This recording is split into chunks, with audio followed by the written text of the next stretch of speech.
Check 1 2, check 1 2. Okay, well, I guess this is how we're doing this one. Alrighty then.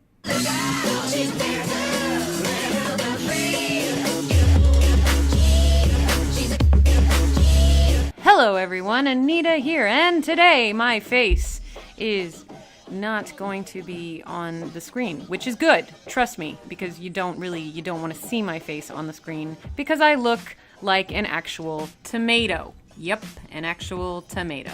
Well, maybe like a chocolate-covered strawberry, because I recently went on vacation to a beautiful tropical island. I went there to celebrate the fact that I had 1 week off from school in between my summer school and my fall semester starting next week, so I wanted to take a little vacation. Therefore, I have become burnt and tanned to a crisp. So I'm going to save your eyes and just make a video because I haven't been on. So we're gonna try this together, team. Got it? Yeah!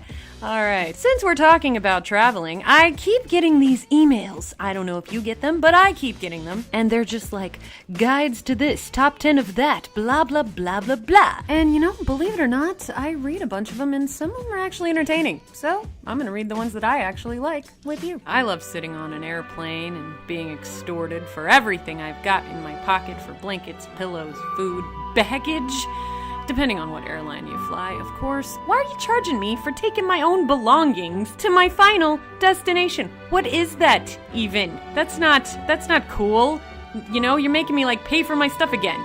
That fee that you pay is probably more expensive than, well, all of my clothes. I'm going to share with you 5 secrets that you did not know about airplane food. And I'm going to save the most disgusting / disturbing / interesting ? For the end. So here we go. Don't we all just love airplane food? Number 1. This is interesting, and I didn't actually know about this until I read this article. The food that you eat on a flight is actually very different tasting than the same exact food you eat on land. The higher altitude and lower humidity can cause your senses, the sense of taste mostly, to become dull. That goes for the sense of smell as well. So your abilities to taste like saltiness or sweetness is somehow diminished by about 30%. So the person who prepares this food for you actually takes that into consideration and tries to adapt the food to this new state of your senses that have been dulled because you're at the higher altitude. I still don't think it tastes the same as the food that I eat on land, but alright, let's go to number 2. The food is actually not prepared on the planes. It's prepared and transported from airport kitchens and pre-plated, covered with plastic wrap, and left in a cart. Special chillers circulate cold air all throughout the cart. They also use dry ice to keep food cold, especially drinks like, you know, white wines, beers, things like that. So the hot foods are, of course, wrapped in foil or containers, and then they are put in a convection oven on the flights and warmed up and ready, nice and toasty, for when it is time to consume them. Mmm, delicious, but not really. Ew. Number 3. There are no substitutions. This isn't a sit-down restaurant or a fast food joint where you can just be like, oh, well, go ahead and don't put the tomatoes on my order. You know, everything's prepackaged. And you usually can't customize your order. So if you're thinking that you're in first class and you can order a steak rare, think again, because everything is pre-prepared, so everybody gets the same kind of steak. And unless it's a steak made out of mushrooms only, I'm probably not going to order it, nor am I going to be sitting in first class.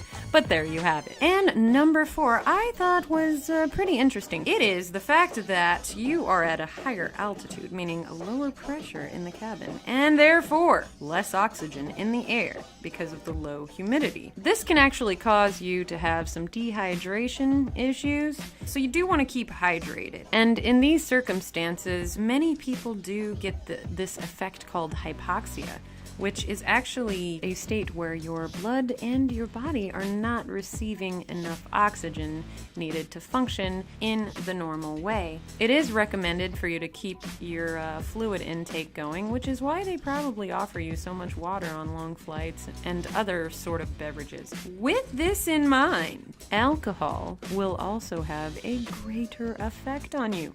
So, that song, I'm Getting Drunk on a Plane, probably doesn't take much for that to happen. And if you listen to country music, you're awesome. Speaking about water, we are finally at number 5. When I read this, it totally grossed me out. You want to maybe avoid the water on airplanes. When I say stay hydrated, just make sure it comes from bottled water because of these reasons. The water that they serve may have come in contact with water that has been held in airplane tanks.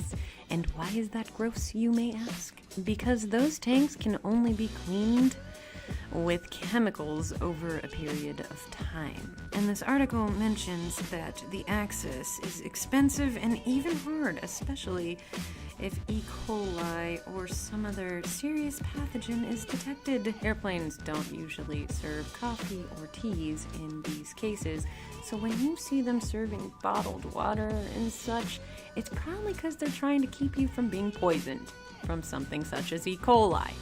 Ew. So don't get angry if they don't have coffee and tea. Just be thankful that they're not trying to poison you. So if you're going to get some water, maybe watch and see where it comes from, because if it comes from that tank of water that they don't clean often and only with chemicals and only sometimes because it's expensive, I'd say it's just better to not at all drink it. What I suggest is that if you are going to go on a long flight or even a short flight and you're going to be hungry or thirsty, just do what I do. And the reason I do this is because I am a vegetarian, so my choices are pretty limited on the plane. A good idea is for you to just, I know it's super expensive, but it's going to be expensive on the plane, and oftentimes they charge for food anyways. So you go around the airport and you check out the different food choices. Pick something you like, order the food, take it directly on the plane with you.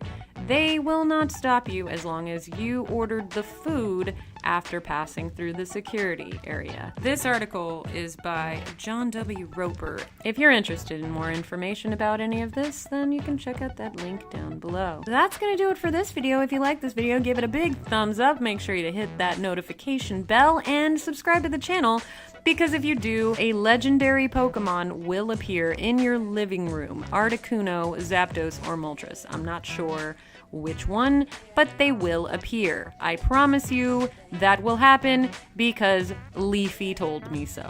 And I will see you later, Stargazer. Bye! And just pretend I fell over and dead. Got it. Later, guys.